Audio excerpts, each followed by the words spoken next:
جس قدر ہم اس عظیم شخصیت کے مشتاق ہیں کہ ہماری نگاہیں ان کے دیدار سے ٹھنڈی ہوں، صرف ہم ہی نہیں، ائمہ معصومین علیہم السلام بھی اللہم صلی علی محمد وعلی محمد۔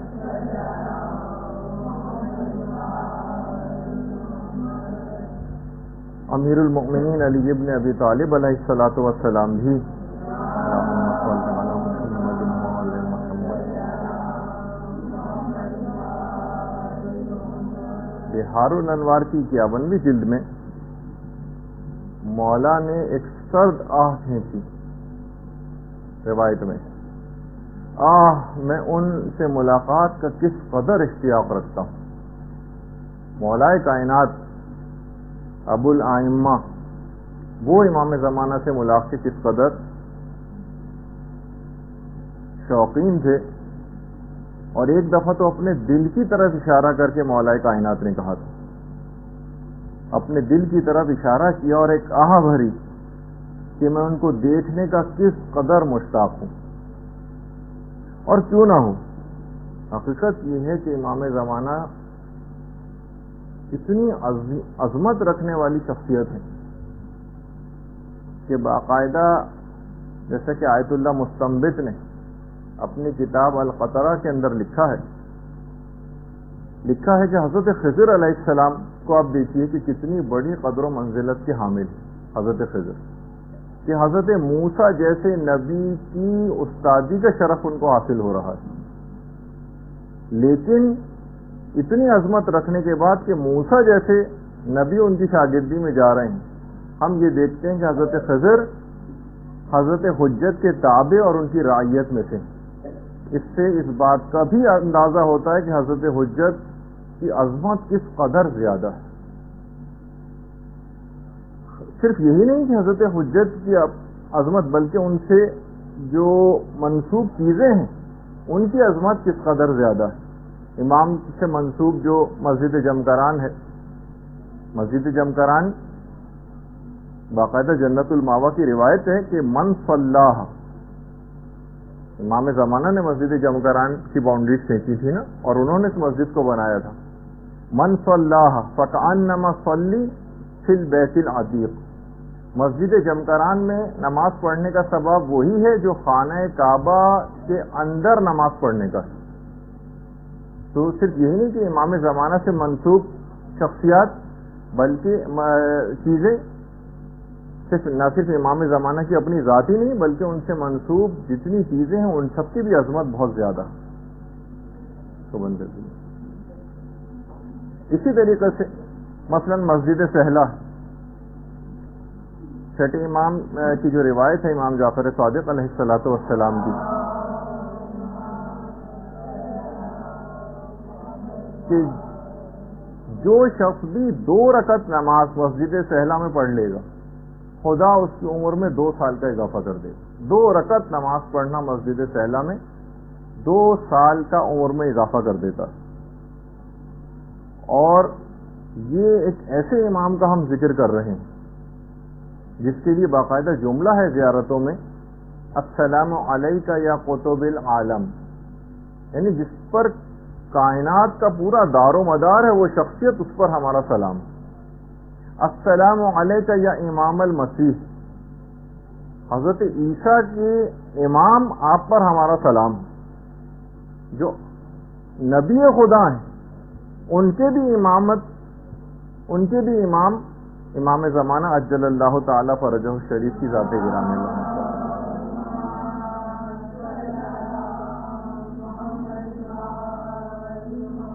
تو اب ہم سب اشخاص کی ذمہ داریوں میں سے ایک ذمہ داری ہے کہ ہمیشہ اور مستقل ان کو یاد رکھیں۔ باقاعدہ الگ سے ذمہ داریوں میں ایک چیز ہے کہ امام زمانہ کو مستقل یاد رکھا جائے۔ کچھ پاکیزہ نفوس ایسے ہیں کہ جنہوں نے باقاعدہ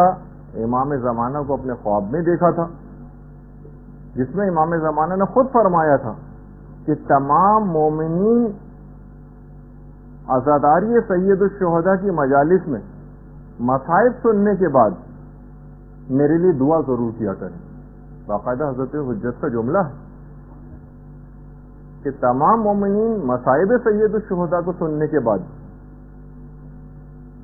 میرے لیے ضرور دعا کریں اور میں بھی ان کے لیے دعا کروں گا. مکیال المکارم میں آیت اللہ سید محمد تقی اصفہانی انہوں نے باقاعدہ ذمہ داریوں میں سے ایک ذمہ داری قرار دیا ہے کہ مستقل ایسی مجالس اور محافل کا انعقاد آپ لوگ کیجئے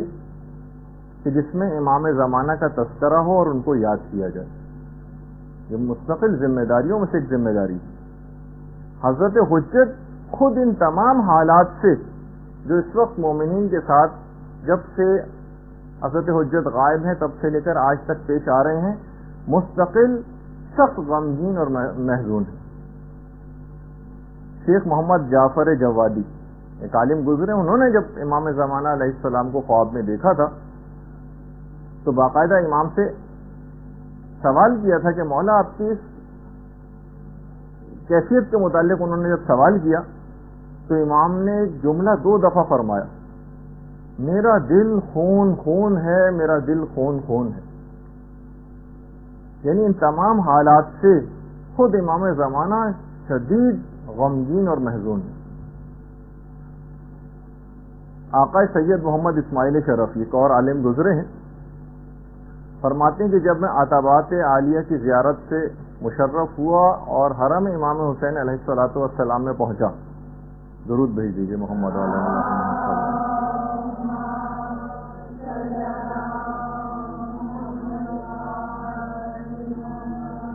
تو میں نے دیکھا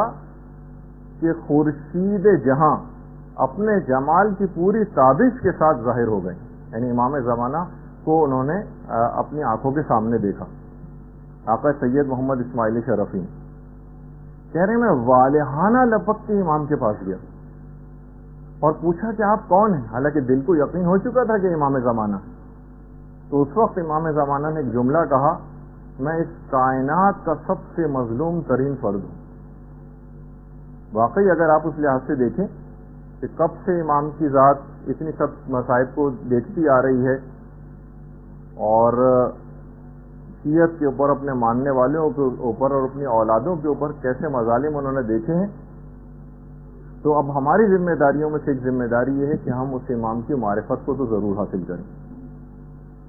ان کی معرفت حاصل کرنا یہ کوئی بہت عنقا چیز اور ایک ایسی چیز نہیں ہے کہ جس کو حاصل نہیں کیا جا سکے، یا فقط چند ہی دنیا کے اندر افراد ایسے ہوں گے جو امام زمانہ کی معرفت کو حاصل کر سکتے ہیں. نہیں، ہر شخص حاصل کر سکتا ہے.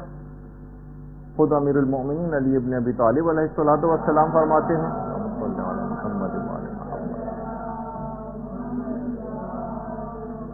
کہ جو شخص بھی جس چیز کی جستجو کرتا ہے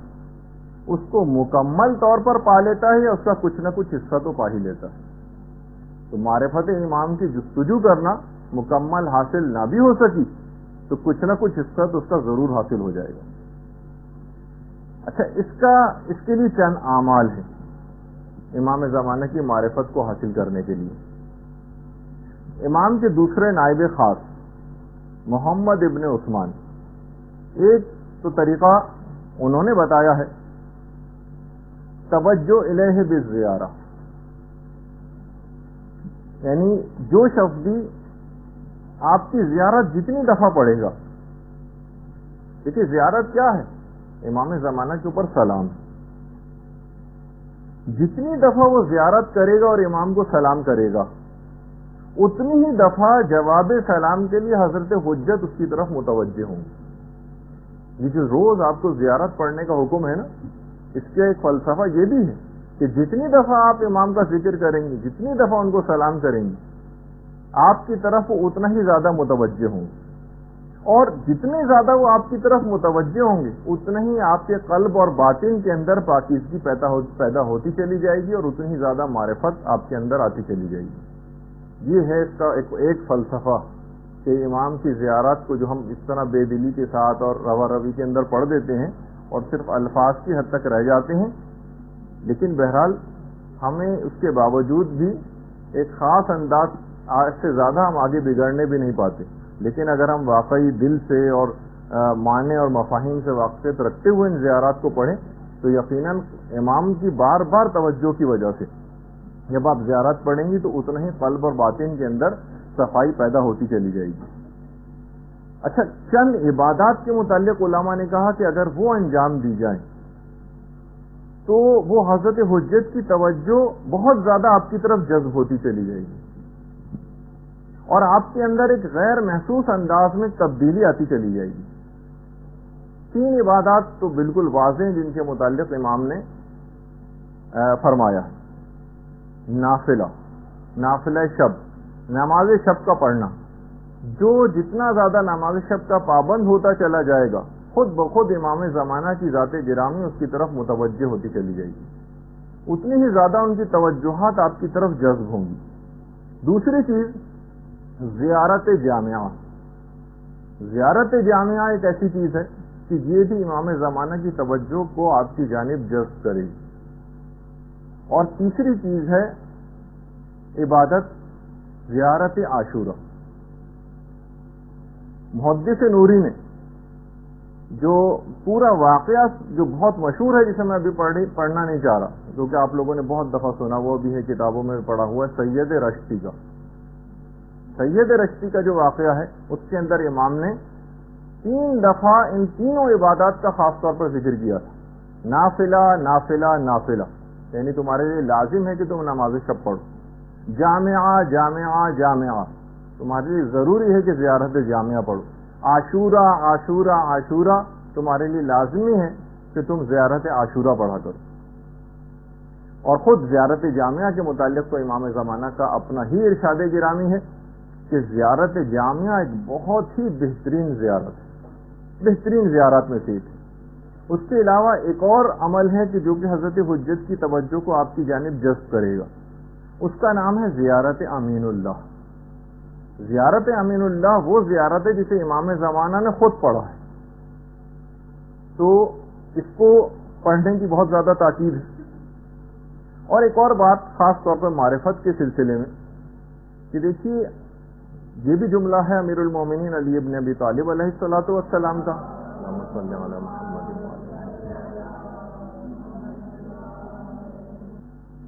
باقاعدہ شرح غرر الحکم میں روایت ہے امیر المومنین سے کہ بلند ترین مقامات پر فقط اپنی عادات پر قابو پا کر ہی پہنچا جا سکتا. ہم دیکھتے ہیں کہ ہماری بہت ساری عادات سستی اور کاہلی، اور خاص طور پر جو سب سے بری عادت جو ہم سب کے اندر موجود ہے چند ایک مستثنیات کو چھوڑ کر، وہ ہے غفلت. علماء نے کہا کہ ہر چیز کو بہت سرسری طور پر لینا. ہر عذاب ہم نے سن لیے تمام گناہوں کے، کوئی ہم پر اثر ہوتے دیکھنے میں نہیں آ رہا. تو جو پچھلی دفعہ بھی روایت میں نے بیان کی آخری زمانے کی نشانیوں میں سے کہ امام نے فرمایا تھا کہ نشانیاں مسلسل پوری ہو رہی ہوں گی لیکن کوئی ان سے اثر لینے والا نہ ہوگا. کسی کے کان پر جو نہیں رہیں گی. اگر آپ خود بھی دیکھیں، مسلسل آج ہمارا 4تھا ہفتہ ہے اس متعلق بیان کرتے ہوئے، کتنی نشانیاں آپ سن چکی ہیں، کتنا دل کو یقین آ چکا ہے کہ امام زمانہ کا ظہور کس قدر قریب ہے. ساری تقریباً نشانیاں پوری ہوتی جا رہی ہیں، اور اس کے باوجود ان 4 ہفتوں کے اندر کون سی عمل میں تبدیلی آئی یہ آپ اپنے طور پر دیکھیے گا. سب سے بڑی جو بری عادت ہے ہماری وہ ہے غفلت. اور مولا نے فرمایا کہ بلند مقامات پر فقط اور فقط اپنی عادات، بری عادات کے اوپر غلبہ پا کر ہی پہنچا جا سکتا. تو معرفت اسی وقت حاصل ہو سکے گی کہ جب ہم اپنی ان بری عادات کو، مثلا بہت زیادہ سونے کی عادت، بہت زیادہ باتیں کرنے کی عادت، بہت زیادہ چیزوں کو سرسری لینے کی عادت، کسی چیز کو کوئی گویا اہمیت ہی نہیں دینی، کتنی بھی باتیں سنتے چلے جائیں، کتنی بھی احادیث کان کے اندر پڑھتی چلی جائیں، تو لیکن اس میں بھی سب سے بری عادت جو ہے وہ اس غفلت ہے. تو بہرحال یہ دیکھنا پڑے گا کہ ہم کیا ہیں، ہمارا ہدف اور ہمارا مقصد زندگی کیا ہے، یہ آپ کو طے کرنا پڑے گا. ایک بہت ہی اہم ترین چیز ہے، اور اپنے آپ کو ہمیشہ اس کے اندر آپ کو دیکھنا پڑے گا کہ آپ آخر زندگی میں آپ کو کرنا کیا ہے، آپ کا ہدف زندگی کیا ہے. اس غفلت کی زندگی سے باہر نکلنا پڑے گا. ایک ہدف زندگی طے کیجئے اور اس کے لیے دن اور رات ایک کر دیجئے، پھر آپ کو معرفت کا کوئی درجہ حاصل ہو سکے گا. اچھا، اسی طریقے سے ابھی جو بار بار اس بات کا ذکر ہوا کہ جناب دعا کیجیے حضرت حجت کے لیے، وہ بھی آپ کے لیے دعا کریں گے، خود ان کی فرمائش ہے کہ میرے لیے دعا کیا کرو. اس کے باوجود ہم دیکھتے ہیں کہ ہماری دعائیں قبول نہیں ہوتی.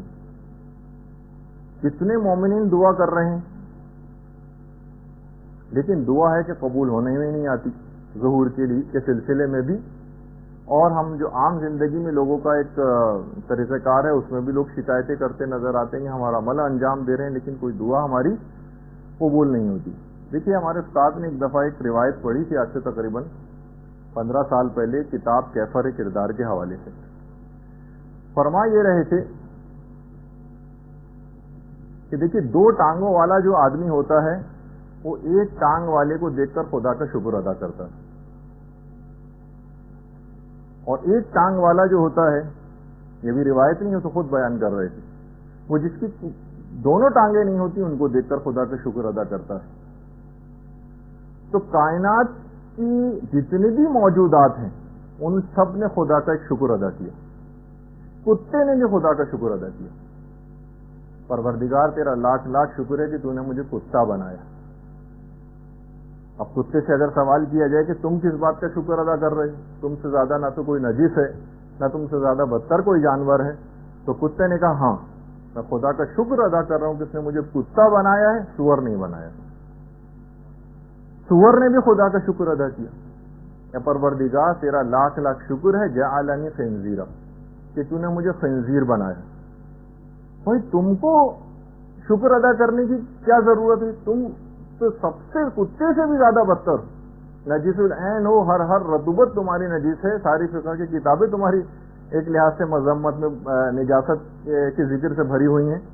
تم کس بات کا شکر ادا کر رہے ہو؟ تو خنزیر نے بھی کہا میں اس بات کا شکر ادا کر رہا ہوں کہ پروردگار نے مجھے خنزیر بنایا ہے، بے نمازی نہیں بنایا. اس سے آپ اندازہ لگائیے. تو اب وہ روایت ہمارے استاد نے پیش کی تھی کہ دیکھیے کچھ گروہ ایسے ہیں کہ جو جس جگہ پر موجود ہوں وہاں دعا کبھی قبول نہیں ہوتی. ان میں ایک روایت ہے کہ جس گھر میں کتا موجود ہو وہاں رحمت کے فرشتے نہیں آتے، رحمت کے فرشتے نہیں آتے تو دعا کی قبولیت بھی نہیں ہوتی. جس گھر میں کتا ہو، اور جس گھر میں کتے سے بھی بدتر سور ہو وہاں پہ بھی رحمت کے فرشتے نہیں آئیں گے اور دعا قبول نہیں ہوگی. اور جس گھر میں خنزیر سے بھی بدتر بے نمازی موجود ہو یا گنڈے دار نماز پڑھنے والے ہوں وہاں پر بھی یعنی ان تمام اعمال جو انجام دیے جاتے ہیں، دعائے کمیل پڑھی جا رہی ہے اور زیارتیں پڑھی جا رہی ہیں، رحمت کے فرشتے خدا کی طرف سے آتے ہیں لیکن ہر طرف سے اس گھر کے دروازے اپنے لیے بند پاتے ہیں، وہاں منڈلاتے ہیں آس پاس اور پھر وہاں سے واپس چلے جاتے ہیں. پروردگار کی رحمت آتی ہے لیکن کچھ وجوہات ایسی ہیں، کچھ گروہ جن میں سے ایک گروہ بے نمازیوں کا بھی، کہ جب کتے کی وجہ سے رحمت کے فرشتے نہیں آتے تو اس سے بھی بدتر خنزیر ہے اور خنزیر سے بھی بدتر بے نمازی.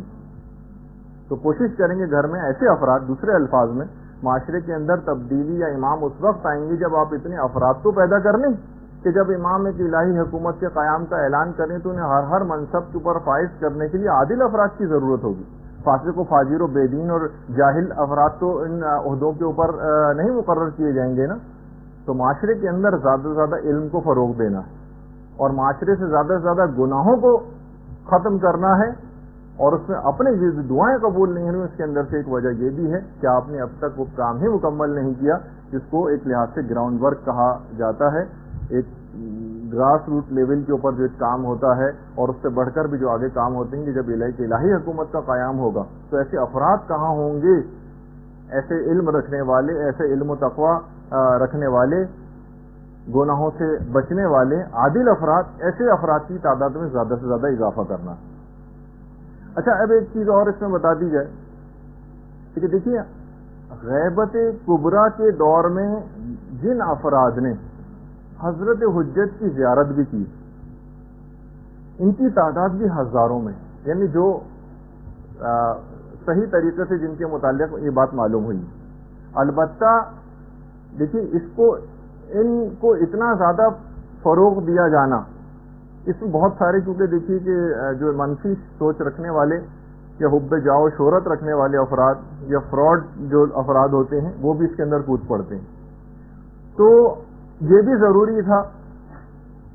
کہ آپ کی زیارت مختلف ادوار میں لوگ کرتے رہیں، تاکہ آپ کا وجود کوئی تخیلاتی یا افسانوی نہ قرار پا جائے کہ بھئی آج تک تو کسی سے ملے نہیں، اگر ہوتا تو کبھی تو ملاقات ان سے ہوتی. تو اتنی ملاقاتیں بھی ضروری تھیں، اور نہ اتنی زیادہ یہ ملاقاتیں کہ فتنے کی شکل اختیار کر جائیں. اس وجہ سے ان کی مذمت بھی آئی کہ جو اس بات کو ظاہر کرے گا کہ میری امام سے ملاقات ہوئی اور لوگوں سے کہتا پھرے، شاید آیت اللہ جواد تبریزی کا جملہ، یہ اس بات کی دلیل ہے کہ اس کی ملاقات امام سے نہیں ہوئی. یعنی جو یہ کہتا ہے کہ میری ملاقات ہوئی، تو وہ جس کی ملاقات ہوتی ہے وہ بتاتا نہیں ہے، یا اس کے انتقال کے بعد پتہ چلتا ہے کہ ان کی ملاقات ہوئی تھی. تو بہرحال اس لحاظ سے یہ ایک سلسلہ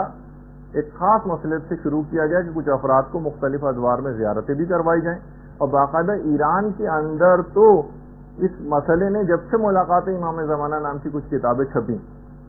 تو تقریباً ایران میں ایک فتنہ سا نمودار ہو گیا. ہر شخص تقریباً، کیونکہ ہر طرح سے لوگ رہنے والے وہاں پر بھی ہیں، اس بات کا مدعی ہو گیا. کسی کا کوئی کام ہو گیا، کسی کا مثلا گاڑی کا ٹائر پنکچر ہو گیا اور اس کا کوئی آدمی آیا اس کا ٹائر درست کر دیا، تو انہوں نے کہا یہ تو امام زمانہ مثلا تشریف لائے تھے. تو ایک بالکل ایک مذاق سا بن کے رہ گیا. باقاعدہ کچھ ایسی کتابوں کو وہاں پر جلایا گیا، مظاہرے ہوئے، کچھ کتابوں کے لکھنے والوں کو وہاں پر اریسٹ بھی کیا گیا، اور تاکہ اس فتنے کے اوپر کسی طور پہ قابو پایا جا سکے. لیکن بہرحال الحمدللہ اس میں قابو پا لیا گیا اس پر. تو یہی چیز یہاں پر بھی آپ کو دیکھنی ہوگی کہ اگر اس طرح سے کوئی دعویٰ کرنے لگے تو یہ آپ کو اپنی ذمہ داری پتہ ہونی چاہیے کہ آپ کا اس وقت اقدام کیا ہونا چاہیے. اس پہ ہم ایک دفعہ ذکر کر بھی چکے ہیں آپ کی ایک نشست میں، جس میں مجتہدین کے آراء اور فتاوی سلسلے میں نقل کیے گئے تھے. اچھا، جتنی بھی علامتیں جیسے کہ ہم اس سے پہلے بیان کر رہے تھے کہ جو پوری ہو چکی، بہت ساری تو ایسی ہیں مسلسل پوری ہوتی ہوئی بھی نظر آ رہی ہیں. کتنی تو آپ نے سن لی. مثلا ایک وہ جو روایت ہے کہ مسلمانوں کا مقابلہ سلطان روم سے ہوگا. جیسے کہ آپ کے علم میں اس وقت جو سلطان روم یعنی امریکہ کس طرح سے پورے مسلمانوں کے خلاف اس نے ایک فوج کشی کا ایک سلسلہ شروع کر رکھا ہے، تو مسلمانوں کا مقابلہ سلطان روم سے ہوگا. یہ بھی روایات میں کہ حاکم بغداد کو اکسائے گا کہ وہ میرے بیٹے کے ملک پر حملہ کریں، جبکہ میرا بیٹا اس وقت حاکم خراسان ہوگا.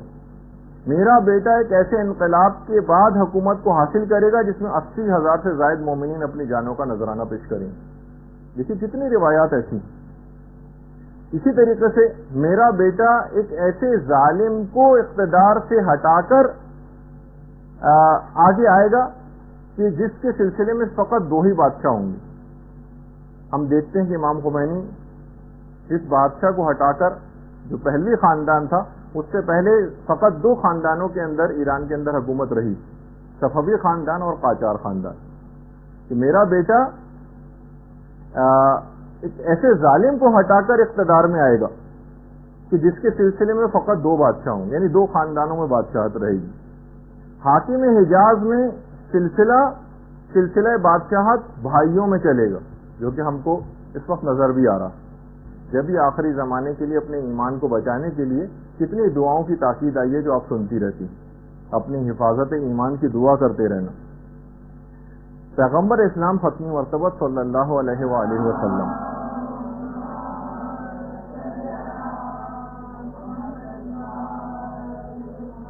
فرماتے ہیں اپنے صحابہ سے، ایک دفعہ پیغمبر نے فرمایا کیا تم کو پتا ہے کہ سب سے زیادہ قابل تعجب ایمان کس شخص کا ہے؟ کچھ صحابہ نے کہا یا رسول اللہ ملائکہ کا ایمان. پیغمبر نے کہا نہیں، وہ تو بہرحال اللہ کی ایک معصوم مخلوق ہے، ان کے ایمان پر تو کوئی تعجب کی بات نہیں. لوگوں نے کہا یا رسول اللہ انبیاء کا ایمان.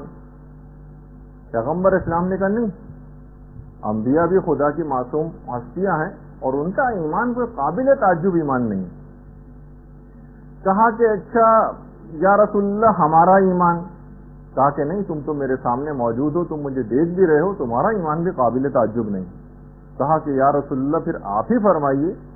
کہ کون سے ایسے افراد ہیں جن کا ایمان سب سے زیادہ قابل تعجب ہے. کہا آخری زمانے میں آنے والے ان مومنین کا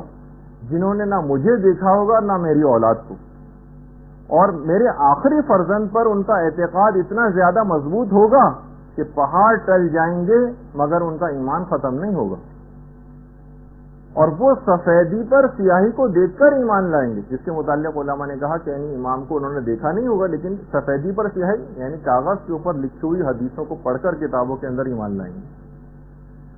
تو اس سے آپ اندازہ لگائیے کہ بہرحال پیغمبر اسلام نے آخری زمانے میں، ہم ایسے نہیں کہ فقط ہماری مذمت ہی ہوتی رہے، ایمان کے اوپر جو ثابت قدم رہیں گے اور امام کے اوپر مضبوط اپنے اعتقاد کو رکھیں گے، پیغمبر اسلام نے کہا کہ ان لوگوں کا ایمان بہت زیادہ قابل تعجب ہے، جنہوں نے کچھ بھی تو نہیں دیکھا، نہ اماموں کو دیکھا، اتنے صدی سے زائد عرصہ گزر گیا اور ہم ہزاروں سال گزر گئے، کئی صدیاں گزر گئیں، لیکن ہم نے تو کسی بھی معصوم ہستی کو اپنی آنکھوں سے نہیں دیکھا، اس کے باوجود ثابت قدمی کے ساتھ رسول کے آخری فرزند پر ایمان رکھنا یہ قابل تعجب بات ہے۔ ایک دفعہ پیغمبر اسلام نے یہ بھی جملہ ارشاد فرمایا کہ اے میرے پروردگار مجھے اپنے بھائیوں سے ملحق کر دے۔ صحابہ نے عرض کیا یا رسول اللہ کیا ہم آپ کے بھائی نہیں؟ کہا کہ نہیں، تم تو میرے دوست ہو، میرے بھائی تو آخری زمانے کے وہ مومنین ہیں جن کا مرتبہ تم سے بھی زیادہ بلند، جن کا مرتبہ تم سے بھی زیادہ بلند۔ انہوں نے کہا یا رسول اللہ ہم نے آپ کے ساتھ جنگیں لڑی ہیں، کتنی قربانیاں دی ہیں۔ کہا کہ نہیں، اس کے باوجود جنگ میں لڑنا، ساتھ رہنا تو آسان ہے، البتہ آخری زمانے میں آگ کو ہاتھ پر کھڑے رہنا، لے کر رہنا آسان ہوگا، جبکہ اپنے ایمان کو بچانا بہت زیادہ مشکل ہو جائے گا۔ تو پیغمبر نے باقاعدہ کہ مجھے میرے بھائیوں کے ساتھ ملحق کر دے، جو ہماری پوری ایک نسل چل رہی ہے، اس کے متعلق پیغمبر اسلام نے جملہ ارشاد فرمایا اور کہا کہ وہ آخری زمانے میں آنے والے مومنین جو ثابت قدمی کے ساتھ رہیں گے یہ اس زمانے کے صحابہ سے بھی زیادہ بلند مرتبے کے اوپر فائز ہو جائیں گے۔ اچھا، اب ایک بیچ میں اس لحاظ سے ایک بات آ گئی، جب مزید تفصیل میں اس سے پہلے ہی جائیں، کچھ ایک آدھ چھوٹے چھوٹے سوالات تھے آپ لوگوں کے کہ وہ بیچ میں بس اس کو 2-1 منٹ میں فارغ کر کے پھر اپنے موضوع پر۔ ایک تو یہ پوچھا گیا تھا کہ جناب یہ جو اینٹینا والی جو روایت آپ نے سنائی تھی اس کا حوالہ کیا ہے؟ اس میں میں نے خیر حوالہ بھی بتایا تھا اس وقت، لیکن بہرحال جو کتاب کا نام ہے التشریف بالمنن المعروف بالملاحم والفتن، کتاب کا نام التشریف بالمنن المعروف بالملاحم والفتن، سید ابن طاؤس کی لکھی ہوئی کتاب ہے، اس کے اندر وہ روایت موجود ہے۔ اسی طریقے سے یہ بھی پوچھا گیا کہ وہ جو اوتاد و ابدال، نجبہ اور اخیار اور صالحین کے متعلق جو روایت بیان ہوئی تھی کہ ہر زمانے میں ہوتے ہیں اور امام کے ساتھ بھی ہیں، اس کا ریفرنس کیا ہے؟ تو اس میں بھی شیخ ابراہیم عاملی کفمی، جنہوں نے اپنی کتاب مصباح کے اندر اس روایت کو نقل کیا۔ اچھا، اتنا بتا دوں کہ دیکھیے مصباح کتاب ویسے بہت ساری ہیں، صرف مصباح کے نام کی جو کتاب ہے وہ شیخ کفمی کی کتاب ہے، اور اس کے علاوہ مصباح الزائر کے نام سے ایک اور کتاب ہے، سید ابن طاؤس کی کتاب مصباح الزائر۔ اچھا، اسی کے علاوہ شیخ طوسی کی ایک اور کتاب بھی مصباح المتحجد جس کا نام ہے۔ تو بہرحال اس نام سے مختلف کتابیں، لیکن فقط جو مصباح کتاب ہے وہ شیخ کفمی کی، جس کے اندر یہ والی روایت ہے۔ پھر وہ ایک سوال تھا کہ اس کا حوالہ بھی بتا دیجیے، اینما تکونوا یاتی بکم اللہ جمیعا، تو فاستبقوا الخیرات، نیکیوں میں سبقت کرو، تم ادھر ادھر بھی دنیا میں کہیں بھی موجود ہوں گے تو خدا ایک جگہ پر جمع کر دے گا۔ وہ بھی سورہ بقرہ کی آیت نمبر 148۔ یہ 2 چیزیں آپ لوگوں کی رہ گئی تھیں تو میں نے سوچا کہ اس کو بیچ میں اس پر جواب دے دیا جائے، کبھی آخر میں چیز پھر رہ جائیں۔ اچھا، اب ایک سوال یہ بھی تھا، خیر ابھی اس کی تفصیل آگے چل کر آئے گی، ہر دفعہ جب بھی امام زمانہ کے متعلق گفتگو ہوتی ایک چیز ضرور بھی ضرور ہر جگہ پوچھی جاتی علماء سے، کہیں کوئی بھی اس موضوع پر خطاب کرے کہ امام زمانہ جب آئیں گے تو کیا تلوار سے جنگ ہوگی یا اس زمانے میں جو سپر لیٹسٹ قسم کے ہتھیار ہوں۔ تو بہرحال اس میں خیر مختلف چیزیں ہیں، اب اس کی تو بحث میں ہمیں نہیں جانا، لیکن رجحان علماء سب کا یہی ہے کہ نہیں، اس زمانے میں جو سپر لیٹسٹ طریقے جو بھی اختیار اس زمانے میں ہوں گے اس سے بھی بڑھ کر بلکہ امام اختیار کریں گے کہ اس زمانے کا انسان اتنا زیادہ ترقی یافتہ ہو چکے گا کہ وہ اپنے سے بہترین کوئی ٹیکنالوجی کوئی دیکھے گا تو ہی مروب ہوگا اور ایمان کو قبول کرے گا. یعنی اس کو اسی وقت یقین آئے گا جب وہ اپنے سے بہتر کسی چیز کے اندر وہ دیکھے گا کہ نہیں یہ تو ان کے پاس تو ہمارے سے بھی بہتر ایک چیز ہے. بلکہ علماء کا کہنا ہے کہ پہلے زمانوں کی نسبت آج کل کے دور میں تو ظہور امام زیادہ سے زیادہ سمجھ میں آ رہا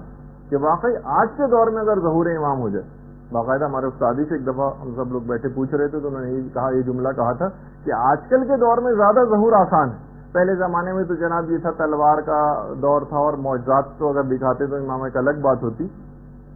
لیکن آج ہم دیکھتے ہیں کہ پورا کا پورا کمپیوٹرائز دور ہے. اگر بالفرض آج کمپیوٹر کوئی وائرس ایسا آ جائے جو پوری دنیا کے کمپیوٹر وائرس جو ایک دوسرے سے کنیکٹڈ ہیں اور سب سارے کے سارے جیم ہو جائیں تو سارا یعنی اس وقت پورا سسٹم جتنا بھی الیکٹریسٹی کا اور مواصلات کا اور سب چیزوں کا وہ پورے کا پورا ان تمام جو بڑی طاقتیں ان کا پورا سسٹم اس کے اوپر چل رہا. آج یہ کوئی بھی آج ہم دیکھتے ہیں کہ ناسا کی ویب سائٹ کے اندر اکثر جو بچے ہیں وہ تک کچھ ایسے پروگرامز بنا کے وہاں پر گھس گئے اور کتنی اس پہ فلمیں بھی بنائی گئی کہ میزائل تک فائر ہونے والے تھے اور انہوں نے کمپیوٹر کے پروگرام کے ذریعے وہاں تک اپروچ کر دیا. تو آج تو ایک معمولی سا ایک سافٹ ویئر اور پروگرام تو جو کوئی اتنا کوئی ذہین شخص ہو اور وہ اگر اس کو بنا لے اور اس کو لانچ کر دے تو یہ ساری طاقتیں جو ہیں وہ بالکل بیکار ہو کر رہ جائیں گی. تو آج کل کے دور میں تو یہ چیز زیادہ سمجھ میں آ رہی ہے. تو امام انہی طریقہ کار کو اختیار کر کے ان بڑی طاقتوں کو قابو بھی کریں گے اور تفصیل اپنے مقام پر آئے گی. لیکن آج اتنا وقت نہیں کیونکہ آج ہمیں ہر صورت میں اپنے اس موضوع کو مکمل کر لینا ہے. اچھا اب امام جب تشریف لے آئیں گے اور جتنی تفصیلات ہم نے بیان کی تو اس کے بعد یہ ہے کہ امام کچھ ایسی اصلاحات کریں گے, ایک ریفارمز ہوں گی پوری دنیا کے اندر. خاص طور پہ اس کا آغاز کریں گے مکے سے. ایک تو مسجد الحرام کی جو حضرت ابراہیم کے دور میں جو حدود مقرر کی گئی تھیں جس کی پوری تفصیلات ہیں کہ حضرت ابراہیم کے دور میں حضرت ابراہیم نے کیا حرم کی حدود مقرر کی تھی, وہ ملا یا حضر الفقی میں شیخ صدوق میں لکھی. ہم وہ تو ابھی بیان نہیں کر رہے لیکن بہرحال یہ کہ مقام طواف وہ بہت زیادہ وسیع ہو جائے گا, بہت زیادہ وسیع ہو جائے گا مقام طواف. کیونکہ اس حد تک جب حضرت حجت کا ظہور ہو جائے گا تو پوری دنیا سے اتنی بڑی تعداد کے اندر لوگ حج و عمرہ و زیارات کے لیے پہنچا کریں گے کہ بے پناہ رش کا اضافہ ہو جائے گا وہاں پر. اچھا مقام ابراہیم کو اپنی اصلی جگہ پر جو کہ جب زمانے رسول خدا میں تھا اس جگہ پر مقام ابراہیم کو لا کے رکھا جائے گا. آپ میں سے کسی نے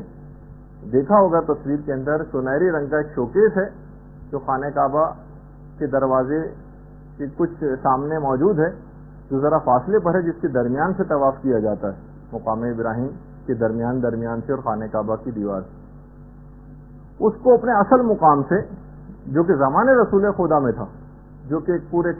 تفصیل ہے اس کی جب انشاءاللہ آپ لوگوں کی حج کلاسز ہوں گی جو پچھلی بھی ہوئی تھی ان کے بھی سامنے بھی میں نے وہ چیز پیش کی تھی کہ باقاعدہ کس طرح سے ایک سیلاب آیا تھا اور مقام ابراہیم اپنی جگہ سے ہٹ گیا تھا اور اس کے بعد پھر حضرت عمر کے زمانے میں دوبارہ سے اس کی نپائی وغیرہ ہوئی تھی اور پھر اس کو اس جگہ پہ لا کے رکھا گیا جہاں آج ہے. خیر اس کی ایک الگ تفصیل ہے کہ پھر ائمہ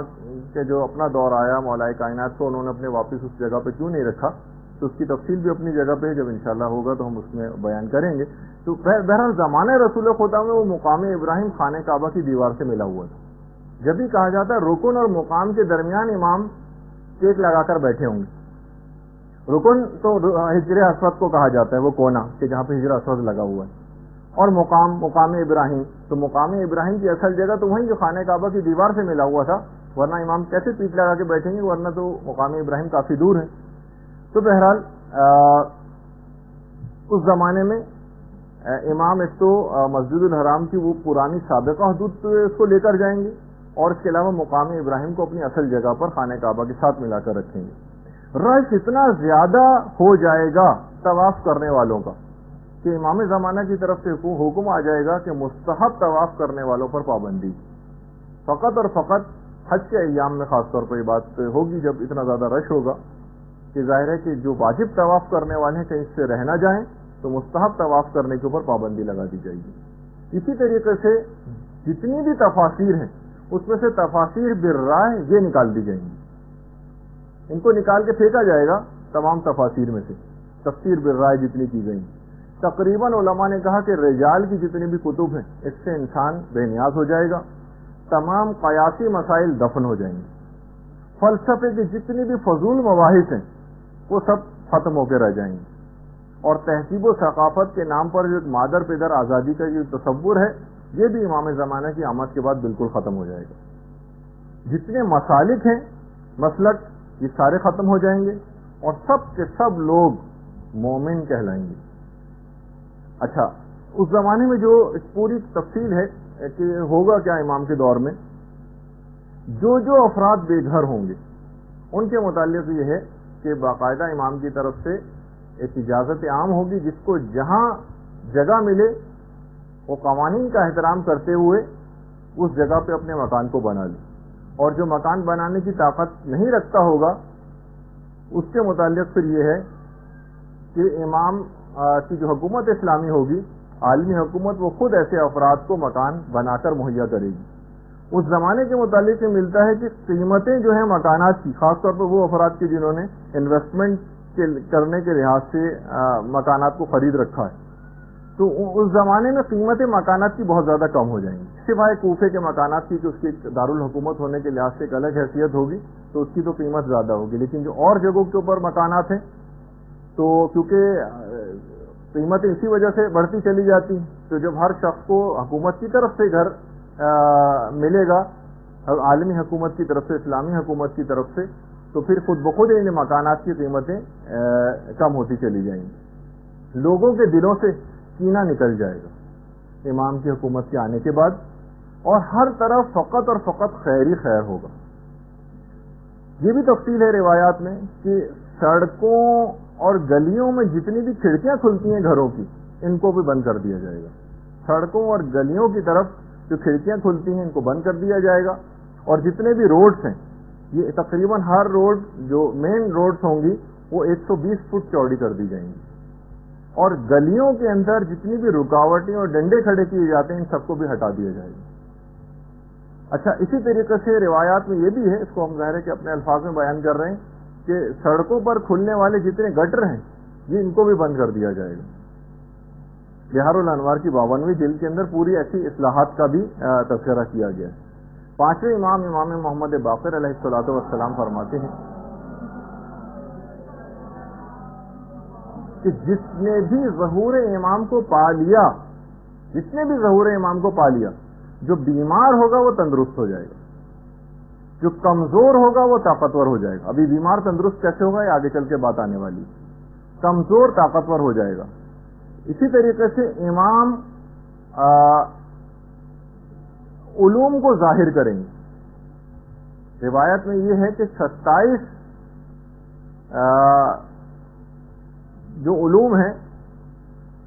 یعنی اب تک ان 27 میں سے فقط 2% علوم جو ہیں یہ لوگوں کے سامنے آئے، ابھی جو 25 جو ریمیننگ ہے یہ امام زمانہ کی آمد کے بعد امام خود ظاہر کریں گے ان 25 حصے علوم کے، یعنی علوم کے جو 27 حصے ہیں حضرت آدم سے لے کر اب تک دنیا میں فقط 2 حصے تقسیم کیے گئے، 25 حصوں کو امام خود آ کر ظاہر کریں گے۔ جب 25 کو امام خود آ کر ظاہر کریں گے تو اتنی زیادہ جینیٹک انجینئرنگ کے اندر دنیا ایک کمال پر پہنچ جائے گی، جس پہ اب ہم کلوننگ کے لحاظ سے صرف بات کرتے ہیں خالی، ورنہ جینیٹک انجینئرنگ کے اوپر جتنا کام ہو رہا ہے اب یہ لگتا ہے کہ جو ہر تقریباً جو بیماری اس کی جو کوڈنگ اور ڈی کوڈنگ کا مسئلہ ہے وہ سب کے سب پتہ چل جائیں گے تو دنیا سے بیماریوں کا خاتمہ ہو جائے گا۔ جینیٹک انجینئرنگ ایک بڑے کمال کے اوپر پہنچ جائے گی تو بیماریاں بھی خود بخود ختم ہو جائیں گی۔ اسی طریقے سے امام کے دور میں جتنے بھی فیصلے ہوں گے عدالتوں کی وہ تمام کے تمام بلا گواہی ہوں گے، امام اپنے علم سے فیصلہ کریں گے، اور بالکل جس طریقے سے حضرت خضر کے فیصلے ہیں، جس طریقے سے مثلا حضرت داؤد اور حضرت سلیمان کے فیصلے ہیں کہ وہ بھی بغیر گواہی کے فیصلے کیا کرتے تھے اپنے علم نبوت سے، اس کے ذریعے امام بھی فیصلے کریں گے۔ یعنی امام فیصلے کرنے کے لیے شہادتوں کا انتظار نہیں کریں گے کہ کچھ گواہ لائے جائیں اور اس کے بعد پھر جو ظاہری قوانین ہیں ان کے مطابق عمل کرتے ہوئے، نہیں، گواہوں کا کوئی انتظار نہیں ہوگا۔ اچھا اب ایک سوال یہ ہوتا ہے کہ چلیں امام کے پاس اگر فیصلے آئیں تو امام تو علم امامت سے فیصلے کر لیں گے، تو پوری دنیا کے جتنے بھی مقدمات ہیں کہ اس کے سارے فیصلے امام بنفس نفیس کیا کریں گے؟ نہیں، امام کے اور نمائندے بھی تو ہوں گے نا. تو آخر پھر یہ کس طرح سے ہوگا کہ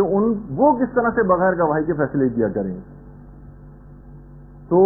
یہ بھی ہے روایات کے اندر باقاعدہ غیبت نعمانی میں روایت ہے، چھٹے امام سے بھی یہ بات پوچھی گئی. تو امام نے کہا کہ دیکھو کہ ہر علاقے کا ایک گورنر ہوگا، جب اس کے پاس معاملات جائیں گے تو روایت میں ہے کہ اس علاقے کے گورنر کے پاس اس کے تمام معاملات اس کے کف دست میں ہوں گے، اس کے کف دست میں. یعنی جب بھی کوئی معاملے کو وہ مبہم پائے گا تو وہ اپنی ہتھیلی کو دیکھ لے گا، اس میں حقیقت لکھی ہوئی نظر آ جائے گی. اب اس میں کئی احتمالات علماء نے نقل کی کہ آخر ٹھیک ہے کہ امام اگر بنفس نفیس ان کی ذات گرامی اگر وہ فیصلے کرتی تو بات سمجھ میں آتی، لیکن پوری دنیا کے ہر معاملے کو تو امام نہیں نمٹائیں گے، ہر مقدمے کو. تو کچھ علماء نے کہا کہ اگر جو ان کے ہر علاقے کا جو ایک نمائندہ امام کا ہوگا اس کے معاملات اس کے کف دست میں ہوں گے، اور جب کسی معاملے کو مبہم پائے گا وہ اپنی ہتھیلی کو دیکھے گا اور اس کے بعد پھر اس کو وہ امر واضح ہو جائے گا. اب علماء نے کہا کئی احتمالات ہیں. پہلا احتمال تو یہ ہے کہ ہو سکتا ہے یہ سب باتیں بطور اعجاز ہوں، معجزے کے طور پر ایسی قوت عطا کر دی جائے امام کے ان نمائندگان کو. دوسرا علماء نے کہا ہو سکتا ہے، اب ہم قیاس آرائی کر سکتے ہیں، ہو سکتا ہے انٹرنیٹ کی طرح سے ہدایات کا یا رابطے کا وہ ذریعہ امام سے ہو، کوئی بھی جدید طریقہ. اور اب تو یہ چیز زیادہ نظر آنے لگی، پہلے تو جناب لیپ ٹاپ ہوتے تھے، اب پام ٹاپ بھی آ گئے. یعنی جو سمجھے صرف ہتھیلی کے اندر، یا آپ یہ میسیجنگ سسٹم جو آپ کے پاس موبائلوں کے اندر ہے، موبائل فونز کے اندر، اس کے اندر بھی یہی بات ہوتی کہ سیلولر فونز جو ہیں ان کے طرز پر کوئی چیز ہو، یا ہو سکتا ہے اس سے بھی لیٹسٹ کوئی چیز ہو جو ہماری سمجھ میں نہیں آ رہی. اور یہ بھی روایات کے اندر ہے، باقاعدہ مخطوطہ ابن حماد کے اندر روایت ہے کہ خود پیغمبر اسلام سے مروی روایت ہے کہ ظہور امام کے بعد لوگ اپنے مردوں کی خواہش کریں گے، کاش آج ہمارے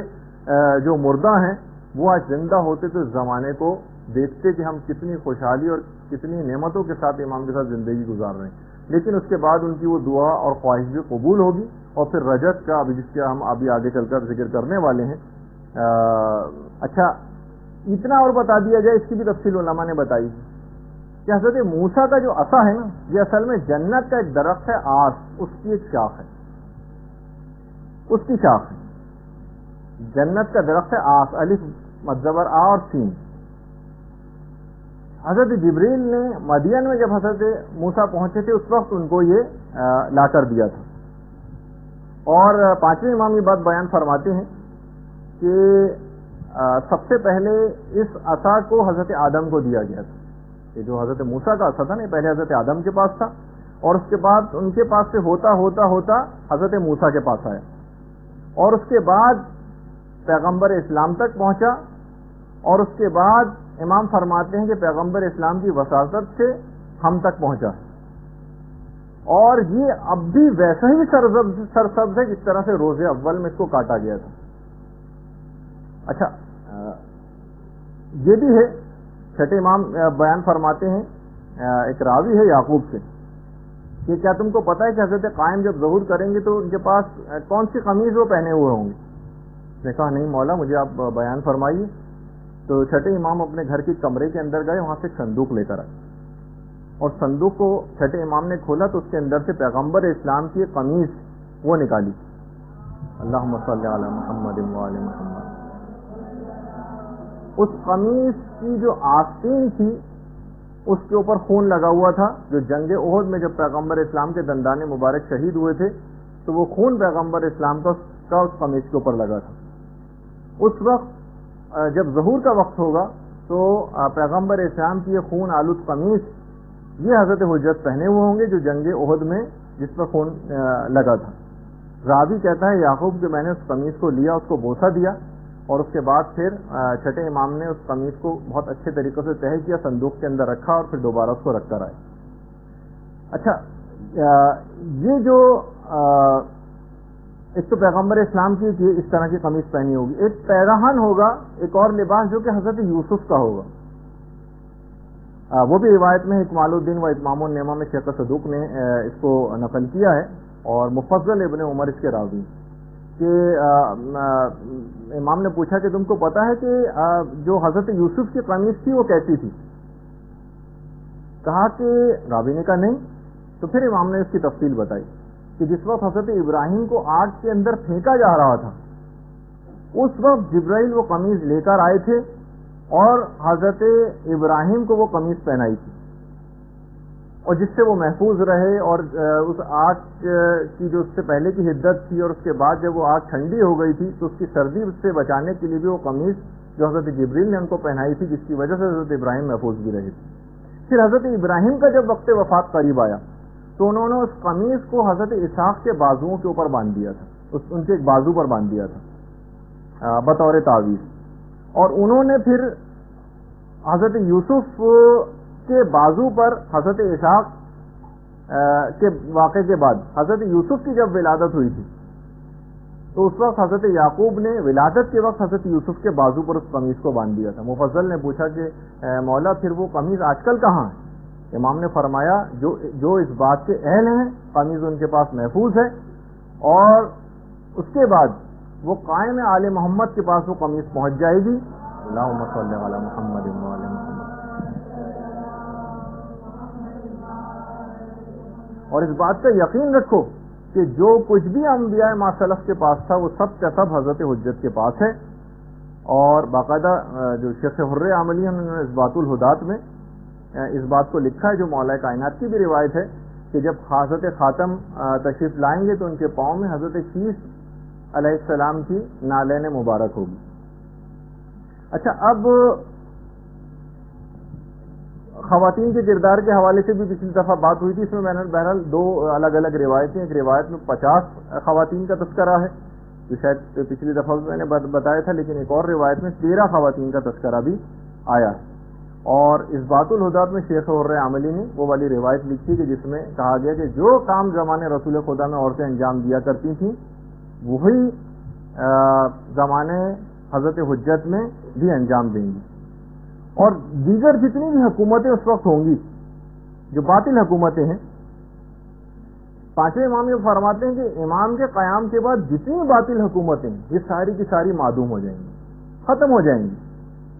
باقاعدہ منتخب الاثر میں آیت اللہ صافی گلپائیگانی نے بھی ان روایات کو لکھا ہے. اچھا، اس کے علاوہ جیسے کہ ابھی آپ نے سنا کہ جو مختلف وہ ہوں گی کہ 120 فٹ یا 60 ہاتھ کے قریب روڈ چوڑی ہو جائیں گی، بلکہ روایت میں یہاں تک ہے کہ اس قدر روڈ بنانے میں امام کا اہتمام اس قدر ہوگا کہ اس کے راستے میں اگر کوئی مسجد بھی آئی، کیونکہ بہت ساری ایسی جگہوں پر بھی مسجدیں قائم ہو جاتی ہیں جو غصبی زمینیں ہوتی ہیں، کوئی مسجد بھی آئی تو اس کا بھی خیال نہیں کیا جائے گا اور اس مسجد کو بھی گرایا جائے گا. اور خاص طور پر جو پیدل چلنے والوں کے لیے پیڈسٹرین اسٹریٹس جو ہوتی ہیں وہ تعمیر کی جائیں گی. اور مساجد کی جتنی بھی ظاہری زیب و زینت ہے اس کو بھی ختم کیا جائے گا. سادگی کو زیادہ سے زیادہ رواج دیا جائے گا. مساجد کے جو مینار ہیں یہ گرائے جائیں گے. دیکھیے، ایک اور بات بتا دوں،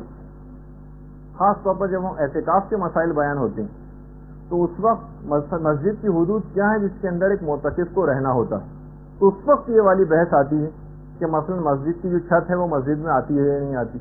مسجد کے جو مینار ہیں اس پہ اگر کوئی معتکف چڑھ جائے تو وہ مسجد سے باہر تو نہیں چلا جائے گا. یا مسجد کی جو محراب ہوتی ہے، دیکھیے اسلامک آرکیٹیکچر میں آج کل مینار محراب یہ ایک باقاعدہ حیثیت اختیار کر گئی اور لوگ اس کو سمجھتے ہیں کہ شاید یہ کوئی اسلامی چیز ہے. ٹھیک ہے، کوئی حرام تو نہیں ہے بہرحال محراب بنانا، لیکن مساجد کے اندر جو محراب جہاں پہ پیش امام کھڑا ہوتا ہے اور اس کے آگے ایک دروازہ ہوتا ہے، یہ اصل میں ظالم بادشاہوں نے ایک سلسلہ قائم کیا تھا جن کو اپنے اوپر دوران نماز حملوں کا خطرہ ہوتا تھا کہ کبھی ایسی صورتحال پیش آ جائے تو وہ دروازے سے آگے کے دروازے سے نکل کر باہر چلے جائیں. تو اس وقت یہ چیز آتی ہے کہ کوئی شخص مسجد کی محراب میں چلا جائے، مسجد کے مینار پر چڑھ جائے یا مسجد کی چھت پر چلا جائے تو وہ مسجد میں شمار ہوگا یا نہیں ہوگا، ایک بحث ہے. تو بہرحال مساجد کے جتنے مینار ہیں یہ گرا دیے جائیں گے. اور عقلی سطح اتنی زیادہ اس زمانے کے لوگوں کی بلند ہو جائے گی کیونکہ امام باقی جو 25 حصے ہیں علوم کے ان کو ظاہر کریں گے کہ گھر کی جو پردہ نشین عورتیں ہیں یہ مقدمات کے فیصلے کیا کریں گے، اور یہ تمام علوم جو ہیں یہ لوگوں کے اوپر تقسیم کیے جائیں گے، لوگ بالکل کامل الایمان ہو جائیں گے، اور جیسے کہ میں نے ابھی آپ سے ذکر کیا کہ دل جو ہیں وہ کینے سے خالی بھی ہو جائیں گے۔ علامہ امینی نے باقاعدہ اس کو لکھا ہے۔ اس زمانے میں جب حضرت حجت کی حکومت قائم ہوگی تو روایات میں یہ بھی ملتا ہے کہ اس زمانے میں جو خرید و فروخت ہوا کرے گی وہ کرنسی نوٹ کے بجائے درود کے ذریعے ہوگی۔ اللہم صل علی محمد وعلی محمد۔ جس چیز کی جتنی قیمت ہوگی اس کے مطابق اس کو درود پڑھنا ہوگا اور وہ چیز وہ خرید سکے گا۔ باقاعدہ اس کا ایک تجربہ ایران عراق جنگ کے موقع پر کیا بھی جا چکا ہے، جب ایک سلاواتی ہوٹل کے نام سے باقاعدہ قائم کیا گیا تھا کہ کسی مجاہد کو جب کسی چیز کی ضرورت پیش آتی تھی تو وہ اتنی دفعہ چیز کو پڑھتا تھا، کھانے وغیرہ کی چیز، اور وہ درود پڑھ کے وہ چیز وہاں سے لے جاتا تھا۔ باقاعدہ اس کا تجربہ بھی ہو کے دیکھا جا چکا ہے۔ اچھا، اسی طریقے سے ہر شخص کی زبان پر ایک جملہ ہوگا حضرت حجت کے دور میں، اتنی زیادہ خدا کی نعمتیں دیکھیں گے کہ ہر ایک کی زبان پر بار بار یہ جملہ آئے گا، الحمدللہ رب العالمین، الحمدللہ رب العالمین، یہ ہر شخص کی زبان پر جاری ہو جائے گا۔ اسی طریقے سے اس زمانے میں جیسے ابھی اس کا ذکر ہوا اس کی بیماریاں ختم ہو جائیں گی، جس کی جب بیماریاں ختم ہو جائیں گی تو ہر شخص کی عمر اتنی زیادہ طویل ہو جائے گی، روایات میں کہ ہر شخص اپنی 1,000 کے قریب اولادیں دیکھے گا، 1,000 وہ اپنی اولادیں دیکھ سکے گا۔ اتنی زیادہ اس زمانے میں چونکہ بالکل بیماریاں ختم ہو جائیں گی تو عمریں بہت زیادہ طویل ہو جائیں گی۔ اور جو عقلوں کی جہاں تک بات آئی ہے یہ بھی روایات کے اندر ہے کہ حضرت حجت مومنین کے سروں کے اوپر اپنے ہاتھ کو رکھیں گے جس سے ان کی عقلیں کامل ہو جائیں گی، اور ہر شخص تقریباً 40 افراد کے برابر جو ہے وہ طاقت کو حاصل کرے گا۔ خود حضرت حجت کی جو جسمانی طاقت ہے اس کے متعلق بھی روایت میں بڑا تذکرہ آیا کہ ابھی وہ میں بتاتا ہوں، لیکن عام مومنین کے حوالے سے بھی کہ ان کے دل بہت زیادہ مضبوط ہو جائیں گے، جو کام ان کے ماننے والے شروع کریں گے جب تک اس کو ختم نہ کر لیں گے جب تک چین سے نہیں بیٹھیں گے۔ حضرت حجت کی بھی جو ظاہری طاقت ہوگی، یعنی جو عام جسمانی طاقت ہوگی کہ بڑے سے بڑے درخت کو ایک ہاتھ سے اکھاڑ کر پھینک دیں گے۔ پہاڑوں میں جا کر اگر حضرت حجت آواز دیں زور سے تو پہاڑوں کے پتھر ٹوٹ کے گرنے لگیں گے۔ یعنی اگر آپ دیکھیں واقعی روایات کے اندر، پھر باقاعدہ مفضل نے چھٹے امام سے ایک روایت بھی نقل کی کہ جس میں امام نے فرمایا کہ آپ کے حضرت حجت کے دور میں باقاعدہ اعلان ہو جائے گا کہ جس شخص کے ذمے بھی اگر کوئی قرض موجود ہے، جس کے بھی ذمے اگر کوئی قرض ہے تو وہ ہمارے پاس آئے، چاہے اس کا رائی کے دانے کے برابر قرضہ ہو یا ایک پہاڑ کے برابر، اس کا قرض حضرت حجت خود ادا کریں گے۔ اچھا، اسی طریقے سے خود حضرت حجت کا جو رہن سہن اس دور کے اندر ہوگا، روایت میں یہ بھی ہے، 8ویں امام سے روایت ہے، امام علی رضا علیہ الصلوۃ والسلام سے،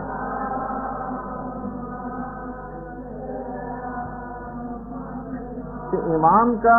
جو رہن سہن ہوگا یہ انتہائی سادہ ہوگا۔ حضرت حجت حضرت قائم کا لباس بہت ہی معمولی اور کھردرا ہوگا،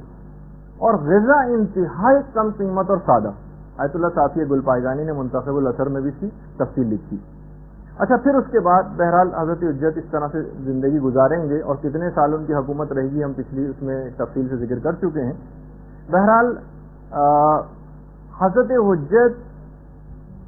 جس طریقے سے دنیا میں طریقہ کار ہے، دیگر تمام ائمہ بھی اس دنیا سے رخصت ہوتے رہے ہیں، امام زمانہ بھی اس دنیا سے رخصت ہوں گے۔ اس سلسلے میں روایات دو طرح کی، کچھ روایت میں بھی یہ ہے کہ وہ وفات پائیں گے، اور کچھ میں یہ ہے کہ وہ شہید ہوں گے۔ اچھا، البتہ یہ بھی علماء نے لکھا کہ جو شہادت کی روایات ہیں وہ وفات والی روایات سے ذرا برتری رکھتی ہیں، جیسے کہ امام حسن کا بھی جملہ ہے، ہمارے دوسرے امام امام حسن علیہ الصلوۃ والسلام،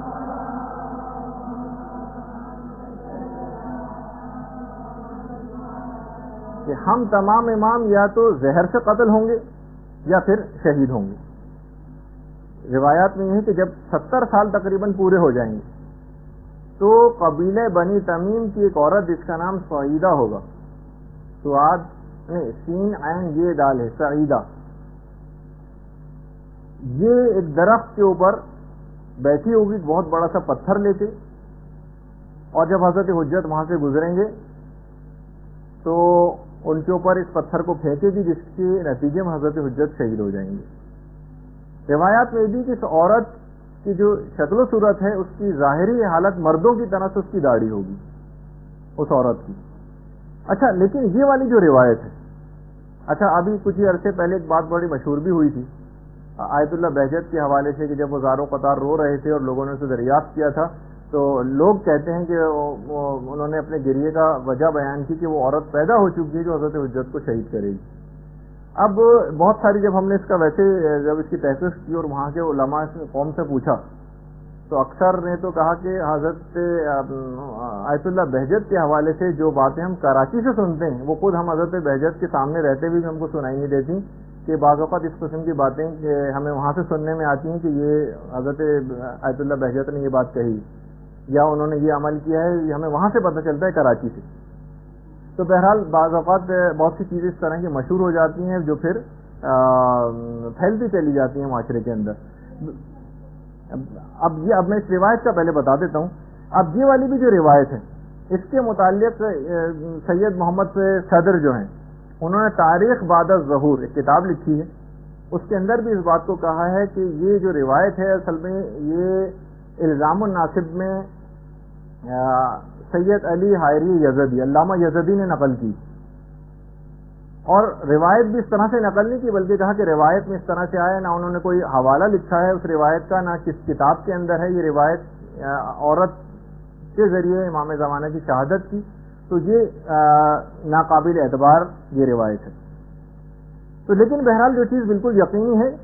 وہ یہ ہے کہ بہرحال کی شہادت کی روایت، اب یہ والی روایت اگرچہ ضعیف ہے، لیکن امام کسی بھی اور وجہ سے جس کا تذکرہ معتبر روایت سے ثابت نہیں ہے، ہو سکتا ہے کہ امام شہید ہوں یا وفات پائیں، لیکن علماء نے کہا کہ وفات اور شہادت کی جو روایتیں ہیں اس میں شہادت کی روایت ذرا زیادہ برتری رکھتی ہے۔ اچھا، پھر اس کے بعد جب امام بہرحال شہید ہو جائیں گے یا وفات پا جائیں گے، تو پھر بلکہ ان کی وفات سے بھی کچھ پہلے مظلوم کربلا امام حسین علیہ الصلوۃ والسلام تشریف لائیں گے۔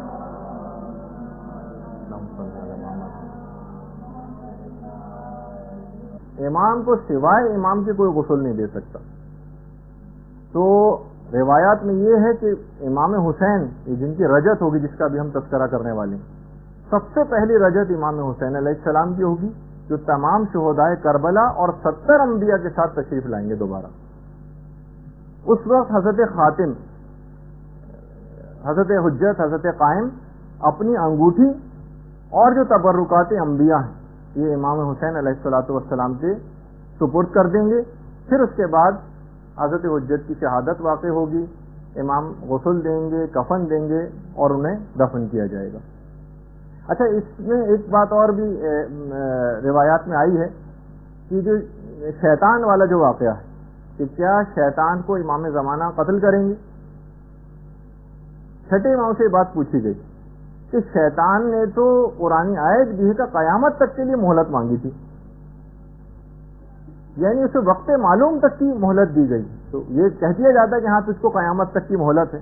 سورہ ہجر میں بھی جو کہ پوری آیت ہے۔ تو امام نے فرمایا اس کو حضرت قائم کے قیام تک کی مہلت دی گئی۔ امام کے پاس پھر جب اس کا آخری وقت قریب آ جائے گا شیطان کا، تو امام کے پاس وہ زانوں کے بل چلتا ہوا مسجد کوفہ میں شیطان آئے گا، اور اس وقت جملہ کہے گا، ہائے میری بد نصیبی، یہ روایت کا جملہ ہے،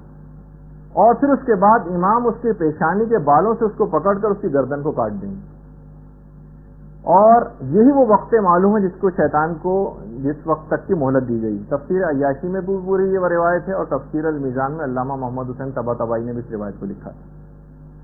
اچھا، کچھ علماء نے کہا کہ جو شیطان کے قتل والی جو روایت ہے، اس سے مراد فزیکلی شیطان کا قتل کرنا مراد نہیں ہے، کچھ علماء نے یہ بات بھی کہی، بلکہ اس کے معنی یہ ہے کہ ابلیسی مکر و فریب کا جو نظام ہے دنیا سے یہ ختم ہو جائے گا، ابلیسی نظریات بالکل ختم ہو جائیں گے، اور عقل اور ایمان کی حکومت اس دنیا کے اوپر قائم ہو جائے گی۔ اچھا، اب کیونکہ ہم اس موقع پر آ گئے کہ حضرت حجت اس دنیا سے رخصت ہوں گے، اور اس کے بعد پھر ہمارے تیسرے امام جن کی رجب سب سے پہلے ہوگی 70 انبیاء اور شہدائے کربلا کے ساتھ تشریف لائیں گے. کچھ لوگوں نے آ کر باقاعدہ مفضل نے آ کر امام سے کہا، شکایت کی کہ کچھ لوگ رجب کے قائل نہیں ہیں. ان کے متعلق آپ امام کیا فرماتے ہیں؟ اچھا ایک بات اور بتا دوں، اب یہ تھوڑی سی فقہی بحث ہے کہ جو رجب کا نظریہ ہے یہ ایک زمانہ تھا کہ جب یہ نظریہ ضروریات مذہب شیعہ میں سے ہوا کرتا تھا. ضروریات مذہب شیعہ ایک باقاعدہ ٹرم ہے، یعنی جس کو کا اگر انکار کر دیا جائے تو وہ شیعت سے خارج ہو جاتا تھا. لیکن موجودہ علماء کا جو نظریہ ہے وہ یہ ہے کہ رجب کے اوپر اعتقاد رکھنا یہ ضروریات مذہب شیعہ میں سے نہیں ہے. یعنی اگر کسی شخص کو اس کے متعلق معلومات ہی نہیں ہے، یا اگر وہ اس طرح کی روایات سنتا بھی، اس میں بھی خیر ہم آگے چل کر تذکرہ کریں گے بھی اس کا، تو بہرحال اس کی شیعت پہ اس سے کوئی فرق نہیں پڑتا. جب رجب کا موقع آئے گا تو خود ہی دیکھا جائے گا. اور ابھی ایسا کوئی نہیں ہے کہ اگر کسی کو اس کا اعتقاد نہ ہو یا اگر آپ کسی کو یہ بات بیان کریں اسے یقین نہ آئے تو گویا وہ شیعت سے خارج سمجھا جائے. یہ والا ایسا نہیں. اور بس ایک جملہ کہوں گا، جس کو سمجھ آئے نہیں آئے تو نہیں، وہ یہ ہے کہ ضروریات مذہب شیعہ بھی بعض اوقات یہ جو نظریہ ہے کہ کون سی چیز ضروریات مذہب میں ہے اور کون سی چیز ضروریات مذہب میں نہیں، یہ بھی وقت گزرنے کے ساتھ کچھ مسائل میں تبدیلی ممکن ہے. ایک زمانے میں چیز ضروریات مذہب شیعہ میں سے ہو اور کچھ عرصہ گزرنے کے بعد وہ ضروریات میں سے نہ رہے. ایک بہرحال ایک فقہی مسئلہ ہے، جس کو ایک اصولی مسئلہ ہے، جس پہ فی الحال اس پہ بات کرنے کی تو ضرورت نہیں ہے. تو مفصل نے آگے کہا کہ مولا کچھ ایسے افراد ہیں کہ جو رجب کے اوپر یقین نہیں رکھتے. تو امام نے کہا کہ کیا ان لوگوں نے ہمارے جد امجد کی وہ اور اہل بیت سے مروی وہ احادیث نہیں سنی جس میں بار بار ائمہ اطہار کی واپسی کی خبر دی گئی؟ کیا انہوں نے قرآن کی وہ آیت نہیں سنی، وَلَا نُذِيقَنَّهُم مِّنَ الْعَذَابِ الْأَدْنَىٰ دُونَ الْعَذَابِ الْأَكْبَرِ، جو باقاعدہ امام نے پھر آیت پڑھی کہ ہم انہیں بڑے عذاب سے پہلے چھوٹے عذاب کا مزہ چکھائیں گے. تو کہا کہ بڑا عذاب تو قیامت کا عذاب ہوگا اور چھوٹا عذاب اس دنیا میں ان ظالموں کے لیے رجب کے زمانے کا عذاب. من العذاب الادنی دون العذاب الاکبر، ہم چھوٹے عذاب سے پہلے ان کو بڑے عذاب سے پہلے انہیں چھوٹے عذاب کا مزہ چکھائیں گے. تو بڑے عذاب سے مراد قیامت کا عذاب ہے اور چھوٹے عذاب سے مراد رجب کا عذاب ہے. اچھا اسی طریقے سے امام نے ایک اور بھی دلیل فرمائی. کہا کہ یہ جو جب مولا سے پوچھا گیا کہ مولا یہ جو سورہ تکاثر کے اندر ہے کلا سوف تعلمون ثم کلا سوف تعلمون، تو اس کے متعلق کہ انہیں معلوم چل جائے گا اور انہیں عنقریب معلوم چل جائے گا، اس کے متعلق آپ کیا کہتے ہیں؟ تو امام نے فرمایا کہ اس سے بھی مراد کہ ایک تو عنقریب ان کو رجب میں معلوم چل جائے گا، بہار الانوار کی جو تیسری جلد ہے اس کے اندر یہ روایت ہے، اور دوسرا ان کو قیامت میں معلوم چل جائے گا. کلا سوف تعلمون ان کو پتہ چل جائے گا، ثم کلا سوف تعلمون اور ان کو عنقریب پتہ چل جائے گا. تو یہ دو دفعہ اس کی تکرار کیوں آئی؟ تو امام نے کہا کہ ایک دفعہ ان کو رجب میں پتہ چلے گا اور ایک دفعہ قیامت میں. سید مرتضیٰ شیخ مفید کتنے ہی ہمارے علماء ایسے گزرے ہیں کہ جنہوں نے باقاعدہ رجب کے موضوع پر تواتر کا دعویٰ کیا اور کہا کہ اس پر اجماع ہے، اور کتنی زیادہ روایات سے اس کی تاکید بھی آئی ہے اس نظریے کی کہ باقاعدہ زیارت جامعہ جو کہ تمام ائمہ کی ایک ہی زیارت پڑھی جاتی ہے، یعنی اگر کوئی زیارت جامعہ پڑھ لے تو سب اماموں کی زیارت گویا اس نے پڑھ لی، اور جس کو علامہ مجلسی نے کہا کہ یہ سب سے صحیح ترین زیارت ہے زیارت جامعہ. اس کے اندر بھی ہے مصدق برجعتکم، اے مولا میں آپ کی رجعت کی تصدیق کرتا ہوں، اے ائمہ معصومین میں آپ کی رجعت کی تصدیق کرتا ہوں. اسی طریقے سے جو زیارت وارثہ میں جو چھٹے امام سے جو چیز بیان ہوئی ہے، انی بکم مؤمن و بایابکم موقن، میں آپ پر ایمان رکھتا ہوں اور آپ کی واپسی پر بھی ایمان رکھتا ہوں. یہ بھی اس بات کی نشاندہی کبھی آپ ترجمے کے ساتھ پڑھیں زیارت وارثہ، انی بکم مؤمن و بایابکم موقن، میں آپ پر ایمان رکھتا ہوں اور آپ کی واپسی کے اوپر بھی ایمان رکھتا ہوں. اس سے بھی اسی طریقے سے زیارت آل یاسین، جس کی کہا جاتا ہے کہ دیدار امام کے لیے جو سب سے مجرب ترین زیارت ہے وہ زیارت آل یاسین. اگر کوئی زیارت کرنا چاہے امام کی اپنی آنکھوں سے تو زیارت آل یاسین پڑھے. اس کے اندر بھی ہے انا رجعتکم حق، میں گواہی دیتا ہوں کہ آپ کی رجعت اور واپسی بالکل برحق ہے۔ اچھا، اب ضروری نہیں ہے کہ ہمیں ہر روایت کو، جیسے کہ ہم لوگوں کا ایک مجالس سنتے سنتے اور مناظرے کی گفتگو سنتے سنتے ایک ٹرینڈ ہو گیا ہے کہ ہمیں ہر نظریے کا اس بات مخالف فرقے کی کتابوں سے درکار ہوتا ہے، اگرچہ ان کے ہمارے پاس روایات ہیں کہ ہم ان کی کتابوں سے بھی چیز کیسے ثابت کریں گے، لیکن بہرحال اب یہ اس طرح سے دوسروں کی کتابوں میں کوئی چیز ملے تو ہی آپ اپنے نظریے کو قبول کریں، باقاعدہ جملہ ہے خود امام زمانہ کا۔ ہم معرف کی جو جستجو ہے، یہ جو آپ کوئی چیز حاصل کرنا چاہتے ہیں، معرف کی جستجو ہم اہل بیت کے سوا کسی اور سے حاصل کرنا ایسا ہی ہے جیسے ہمارا انکار کرنا۔ یعنی ہم یہ نہیں کہ ہمیں فلاں فلاں کی کتابوں سے اگر رجعت کے متعلق ہمیں دلائل ملے تو ہم اس کو مانیں گے، ورنہ ہم اس کو نہیں مانیں گے۔ تو بہرحال اچھا، اب ایک اور بھی چیز ہے کہ ایک عمل ہے جو کہ سید علی ابن طاؤس نے مصباح الزائر میں لکھا ہے کہ چھٹے امام سے بھی روایت ہے کہ جو شخص بھی 40 صبح دعائے عہد کو پڑھے وہ حضرت قائم کے انصار و اعوان میں سے قرار پائے گا۔ جو بھی 40 صبح دعائے عہد کو پڑھے، اور اگر اس شخص ظہور سے پہلے فوت ہو گیا تو ظہور کے بعد دوبارہ زندہ کر کے اس کو حضرت حجت کی خدمت میں بھیجا جائے گا، اور یہ بھی جو دعائے عہد ہے اس کے ہر حرف کے بدلے 1000 نیکیاں لکھی جاتی ہیں، اور ہر حرف کے بدلے 1000 گناہ نامہ اعمال سے محض کیے جاتے ہیں۔ باقاعدہ دعا عہد یہ آپ کتابوں کے اندر آپ کو مل جائے گی۔ اچھا، اس زمانے کے لحاظ سے پھر ایک اور بات اور بھی ہے کہ کوفہ اور نجف، جیسے کہ میں نے اس سے پہلے کہا تھا کہ روایات میں ہے کہ حضرت حجت کی جو ظہور کی علامات اس میں سے کوفہ اور نجف مل جائیں گے، یعنی اب یہ پیشگوئی بالکل اب نظر آ رہی ہے کہ آخری زمانے تک تقریباً جو درمیانی آبادی بہت زیادہ بڑھنے کی وجہ سے دونوں شہر مل کے رہ گئے۔ اچھا، زمانے رجعت کے اندر جو یہ بھی روایات کے اندر آیا ہے کہ پیغمبر اسلام کی بھی حکومت دوبارہ ہوگی، تقریباً 50,000 سال پیغمبر اسلام کی حکومت ہوگی، اور 44,000 سال مولا کائنات علی ابن ابی طالب علیہ الصلوۃ والسلام کی حکومت ہوگی۔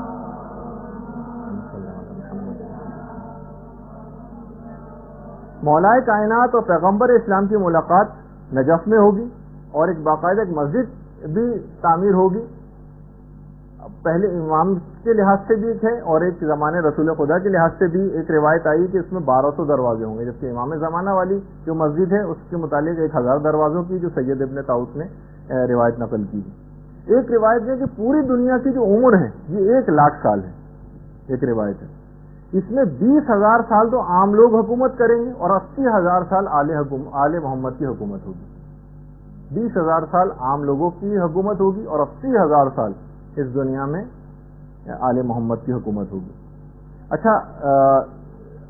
روایات میں ملتا ہے کہ امیر المومنین کی رجعت 2 دفعہ ہوگی، ایک دفعہ تو پیغمبر اسلام کے ساتھ تشریف لائیں گے، اور ایک میں ہے کہ خود امام حسین علیہ الصلوۃ والسلام کے ساتھ تشریف لائیں گے۔ اچھا، رجب کے سلسلے میں بھی وہ، جیسے میں نے آپ کو ایک گفتگو اس سے پہلے ہوئی تھی، اس میں کہا تھا کہ جمادی الثانی کے آخر میں جو بارشیں ہوں گی، ایک تو ظہور سے پہلے کی بھی بارشیں ہیں، اور ایک رجب سے پہلے بھی بارشیں ہوں گی۔ اتنی شدید بارشیں ہوں گی، اتنی 10 روز تک تو اتنی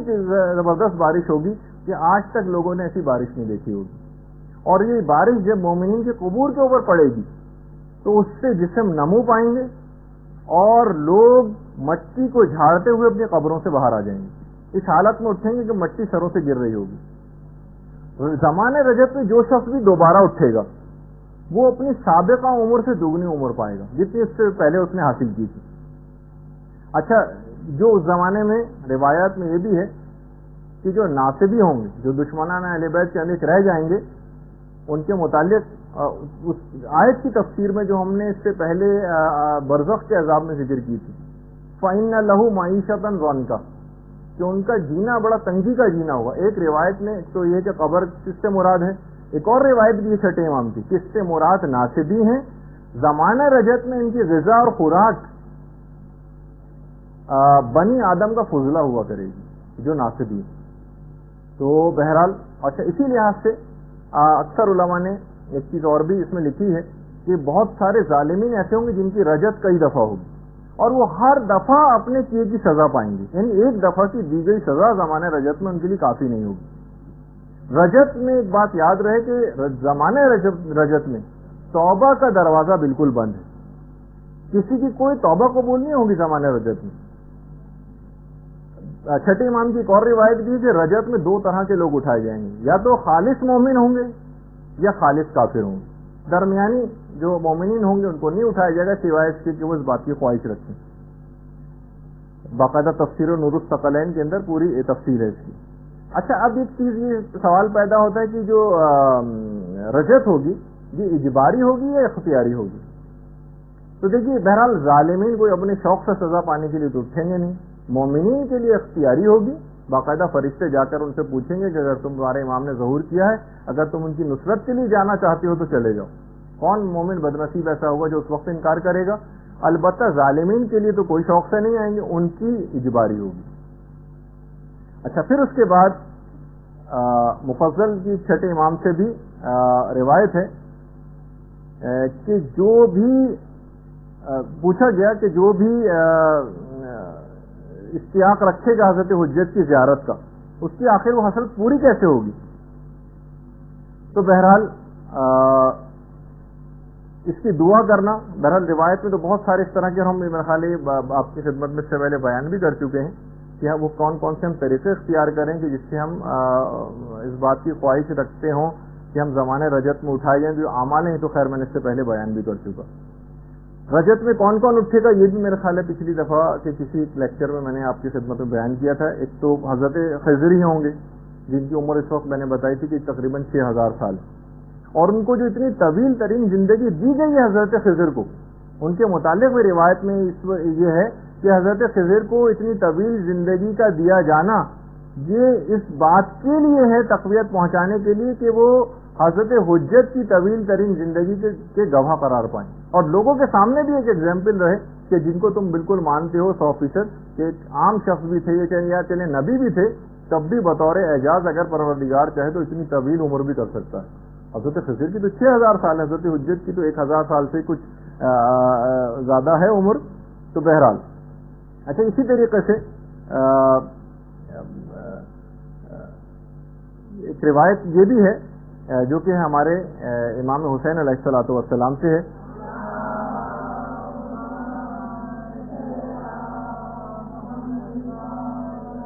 کہ میں وہ پہلا شخص ہوں گا کہ جو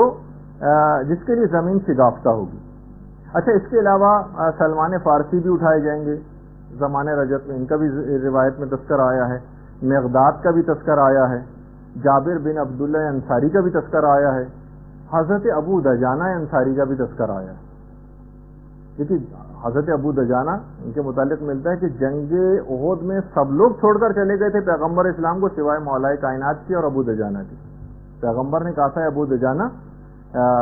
بیعت میں نے تمہاری گردن سے اٹھا لی, تم بھی اگر جانا چاہو تو چلے جاؤ, اور جہاں تک رہی بات علی کی تو وہ تو مجھ سے اور میں ان سے ہوں, لیکن میں تم پر سے اپنی بیعت کو اٹھاتا ہوں. ابو دجانہ نے کہا یا رسول اللہ ایسا ہرگز نہیں ہوگا, کیا آپ چاہتے ہیں کہ میں آپ کی بیعت کو چھوڑ کر اور اپنی زوجہ اور اپنی اولاد کے پاس چلا جاؤں جو خود ایک دن مرنے والے ہیں؟ کیا آپ چاہتے ہیں کہ میں آپ کی بیعت کو گردن سے اتار کر اپنے گھر کی طرف چلا جاؤں جو ایک دن ویران ہونے والا ہے؟ کیا آپ چاہتے ہیں کہ میں آپ کی بیعت کو چھوڑ کر اپنے اس مال و دولت کی طرف چلا جاؤں جو خود ایک دن فنا ہونے والا ہے؟ یا میں آپ کی بیعت چھوڑ کر اس موت کی طرف چلا جاؤں جو خود ایک دن مجھ تک پہنچ کر رہے گی؟ اس کے بعد بہرحال لڑے ابو دجانہ, اور اس کے بعد شہید ہوئے زخموں سے چور ہو کر. تفسیر نور الثقلین میں اس کا پورا واقعہ ہے. تو حضرت ابو دجانہ انصاری یہ زمانے رجت کے اندر اٹھائے جائیں گے. اسی طریقے سے حضرت مفضل ابن عمر چھٹے امام کے جو صحابی, خود چھٹے امام کہتے ہیں مفضل تم حضرت قائم کے دائیں طرف کھڑے ہوں گے اور تم لوگوں کو اس طرح سے امرو نہیں کرو گے, اور آج سے زیادہ اس زمانے میں لوگ تم سے فرمان کو حاصل کیا کریں گے. مفضل ابن عمر کو امام فرما رہے ہیں کہ تم دائیں طرف کھڑے ہوں گے اور تم اس زمانے میں بھی امر بالمعروف اور نہی عن المنکر کیا کرو گے, اور اس دن تم سے آج سے زیادہ لوگ فرمان حاصل کیا کریں گے. اسی طریقے سے زمانہ رجت میں اٹھائے جانے والے افراد میں مومن آل فرعون بھی ہوگا. مومن آل فرعون جن کا قرآن کے اندر بھی تذکر آیا ہے. اچھا یہ بھی حضرت امام مہدی کے اصحاب میں سے قرار پائیں گے. اس کے علاوہ حضرت موسیٰ کے جو وصی تھے یوشع بن نون, یہ بھی زمانے رجت میں اٹھائے جائیں گے. روایت میں ملتا ہے کہ ان کی بھی جو زندگی ہے حضرت یوشع کی, یہ جو ان کے وصی تھے حضرت موسیٰ کے, ان کی زندگی بہت زیادہ حضرت امیر المومنین کی زندگی سے مماثلت رکھتی. چھٹے امام فرماتے ہیں کہ انہوں نے حضرت موسیٰ کے بعد بہت تکلیفیں اٹھائیں, اور بالکل پیغمبر اسلام کی طرح سے ہی حضرت موسیٰ کی جو زوجہ تھیں, ان کو کچھ منافقین نے اس بات کے لیے تیار کیا کہ وہ حضرت یوشع کے ساتھ جنگ کریں, اور جنگ ہوئی. بہرحال حضرت یوشع کو اس میں فتح نصیب ہوئی, اور حضرت شعیب کی جو بیٹی تھیں یہ اصل میں حضرت موسیٰ کی زوجہ تھیں. یہ جب گرفتار ہو کر لائیں تو حضرت یوشع نے ان کو معاف کر دیا. البتہ ایک بات اور بھی کہی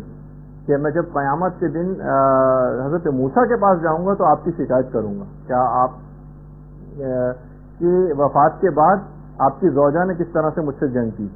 تو زوجہ حضرت موسیٰ نے کہا وائے ہو مجھ پر, خدا کی قسم اگر مجھے جنت میں جانے کی اجازت مل گئی تو میں اس میں داخلے سے شرم کروں گی کہ موسیٰ وہاں پر موجود ہوں گے, میں نے کیسے منہ دکھاؤں گی کہ میں نے ان کی حرمت کو پامال کیا اور پردے سے باہر نکل آئی اور ان کے وصی سے میں نے جنگ کی. یعنی بالکل وہی مولا امیر المومنین کے واقعات سے بہت مماثلت ان میں رکھی ہے. البتہ علماء نے کہا ایک فرق ہے کہ مولا کے زمانے میں جو خاتون تھیں وہ آخری وقت تک یہی تصور کرتی رہیں کہ انہوں نے قرآن کے حکم وقرنا فی بیوت کنہ کے قرآنی حکم کی مخالفت نہیں کی. اے نبی کی بیویوں گھروں میں رہو. انہوں نے تو کہا میں نے پردے کو پامال کیا اور گھر سے باہر نکل آئے, ان کے وصی سے جنگ کی, لیکن وہ خاتون بہرحال آخر وقت تک یہی کہتی رہیں کہ میں نے کوئی غلطی نہیں کی. اچھا اسی طریقے سے اصحاب کہف کے متعلق ہے, یوشع بن نون بھی آئیں گے اور اصحاب کہف یہ بھی آئیں گے. اصحاب کہف سے تو متعلق ہے کہ سب سے پہلے دن جب خانہ کعبہ میں لوگ جمع ہوں گے سب سے پہلے اصحاب کہف پہنچیں گے پہلے ہی دن, اور یہ ان 313 افراد کے اندر شامل ہوں گے. ایک بات اور بھی کہے بغیر نہ رہ جائے اس میں کہ اکثر لوگوں کے ایک زمانہ تھا جب ہم یہ اس پہ گفتگو کر رہے تھے برزخ کے حالات پر اور جسم مثالی پر گفتگو ہوئی تھی, ایک نظریہ یہ ہے لیکن علماء نے اس کا رد کر دیا, کہا کہ جو رجت ہے یہ جسم اصلی پر واقع ہوگی, جسم مثالی پر واقع نہیں ہوگی. اس میں جسم مثالی نہیں ہوگا, جس میں اصلی اٹھایا جائے گا رجت کے اندر. اور پھر اب اتنا وقت پھر نہیں رہا تو بہرحال اس میں بس ایک آخری چیز اور بیان کر دیں ہم کہ جتنے بھی لوگ جنہوں نے آل محمد کو ستایا ہوگا یہ بھی زمانے رجت کے اندر اٹھائے جائیں گے اور ان سے بھی انتقام لیا جائے گا. اور تفسیر نور الثقلین میں اس عورت کا بھی تذکرہ آیا ہے جو شہزادی کونین کو بہت زیادہ اذیت پہنچایا کرتی تھی, ان کا بھی ہے کہ ان کو بھی اٹھایا جائے گا اور ان پر عذاب ہوگا. اسی طریقے سے وہ تمام افراد بھی جنہوں نے ماریہ قبطیہ پر جو تہمت لگائی تھی پیغمبر اسلام کی زوجہ پر, ان کو بھی اٹھایا جائے گا. اور کچھ 2 ظالموں کا بھی تذکرہ آیا ہے, ان کو بھی اٹھایا جائے گا اور ان کو بھی سزائیں دی جائیں گی, جس کی پوری تفصیل آئی. رجب کے متعلق تقریباً 200 احادیث ہیں ائمہ معصومین سے مروی. 40 علماء نے رجب کی احادیث کو نقل کیا ہے اور 50 سے زائد ایسی کتابیں ہیں معتبر کہ جس کے اندر رجب کے متعلق روایات ذکر ہوئی ہیں. اچھا دیکھیے امام زمانہ کے متعلق جو بات کہی جاتی ہے کہ امام کی غیبت پر امام کی اپنی ولادت سے پہلے کتابیں لکھی جا چکی.